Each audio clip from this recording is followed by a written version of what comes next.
welcome to NDTV Auto. Mahindra Auto has just launched their XUV3XO, which is the renaming of XUV300. And now I have with me the CEO, Mr. Rajesh Jejurikar, to talk with me. Hi, Mugdha. Thank you so much for joining us today. First of all, congratulations for the excellent launch and pricing. How have you reached this pricing? It's looking very attractive on every front, on all variants that you were showing.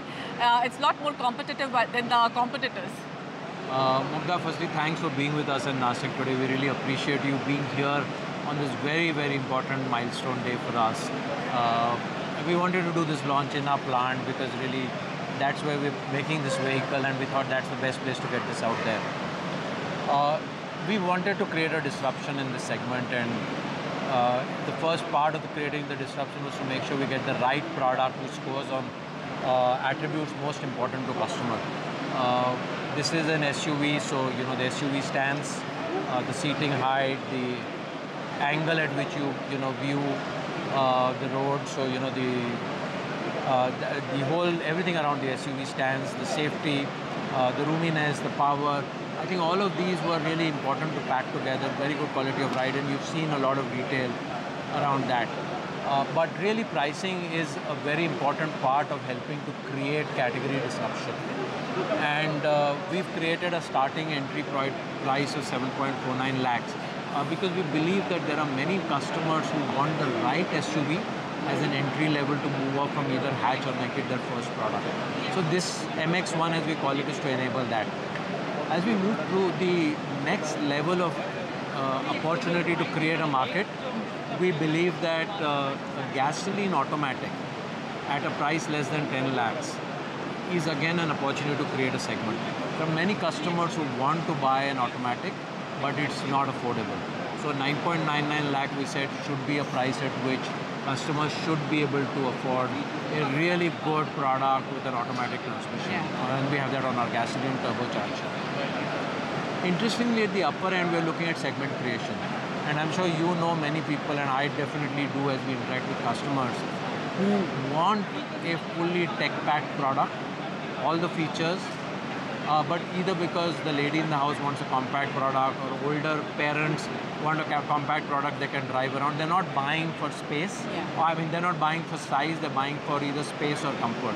And that's why we packed in all the space that you need, all the tech that you need, but at a price at which you don't need to move up the price scale. So really it's about doing some segment creation, and in the middle about taking existing players head on. And what about diesel? You are continuing with diesel when we have seen in many segments diesel demand has slowly decreased. So what is the thought behind continuing with diesel?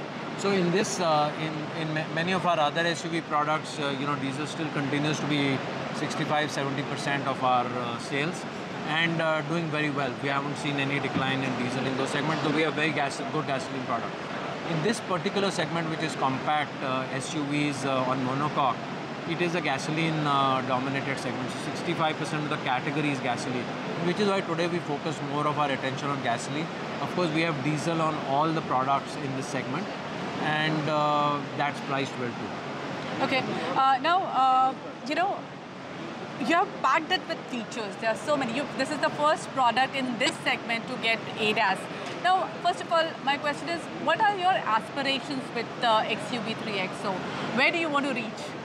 Yeah, so Mugdha, this is one segment which is in the total SUV market right now. We're doing very well.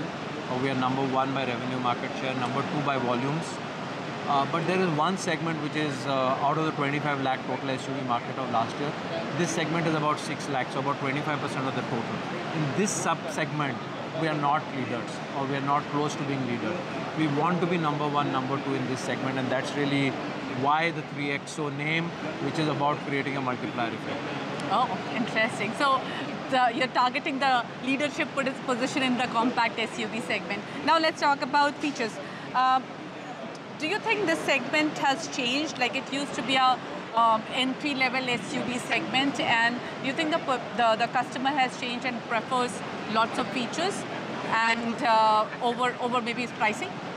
Yeah, Mugdha, interesting question, because as we interact a lot with customers, the level of knowledge customers in this segment have about tech and what goes into the product is actually at a level which is quite unbelievable.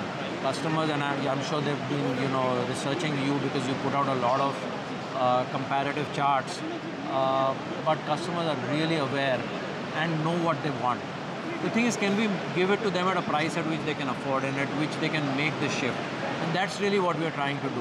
We've tried to make Adrenox very affordable. That's very aspirational for customers coming out of 700. We've tried to make ADAS level 2 very affordable again.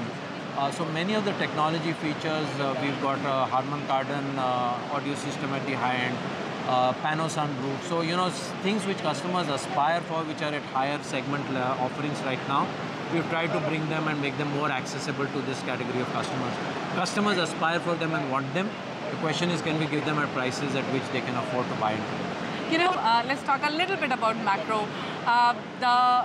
This year, FY25's SCM target is not a very big number. They are expecting a muted growth this year. What is your expectation, and how do you see this year panning out?